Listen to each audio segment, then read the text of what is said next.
mga ka-trending, welcome back to ZK Trend. Talaga namang 100% ang ipinakitang suporta ni Mami Bang pagdating nga dito kay Donnie at Belle. Nag-organize nga itong ating Mami Bang ng isang pa-black screening para nga sa movie ni Donnie. Kaya naman ay nagkaroon nga ng pagkakataon si Mami Bang na makausap ang ilang mga staff ng MediaWorks patungkol nga kay Donnie. Natanong umano ni Mami Bang si Sir Joey, staff nga ng MediaWorks, kung kailan pwede siyang mag-set visit. Ayon nga dito sa kabuang post ni Mami Bang sa kanyang Twitter account, may kwento lang ako sa inyo. Kahapon pala after the BS, kinausap ni Donnie si Joey, MediaWorks kung kailan ako pwedeng mag-set visit. Sabi ni Joey, February 14 daw pwede. Sabi ko naman, wag February 14 kasi Valentine's Day yon. Baka may lakad yung dalawa. Sabi naman ni Joey, ay oo nga pala. Ha ha ha, nag-agree naman siya. Anyway, nakaset visit na ako today sa Intramuros, kaso bawal pa post yung pics and videos. All I can say, medyo matagal banding namin this time.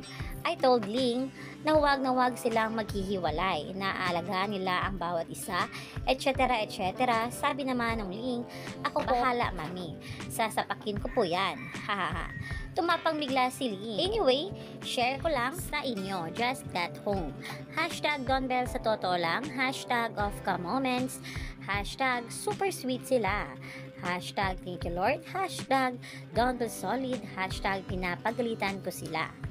Kaya naman ito ang ating mga bablis ay talaga namang super nagpapasalamat sa mga revelasyon nga na ito ni Mami Bang. Ayon nga dito sa mga bablis sa Twitter, "Hi nako Mami Bang, thank you so much for being so supportive at mahal po talaga yung dalawa. Kaya naman panatag kami, ingat palagi till your next good news po. Love the hashtag po Mami. Sure po that you enjoyed your visit. Thank you for loving and supporting them always. Ingat po and God bless." Ayon pa dito sa ibang bablis, "Thank you so much Mami Bang, sobrang nakaka-happy habang binabasa ko po ito.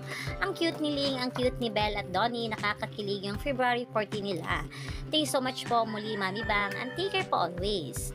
OMG Mami Bang, kinilig naman po ako sa kwento nyo. Salamat po sa pag-share lagi sa mga ganap ng Don Bell. The best po talaga. Good night Mami Bang, ingat po kayo lagi and God bless po."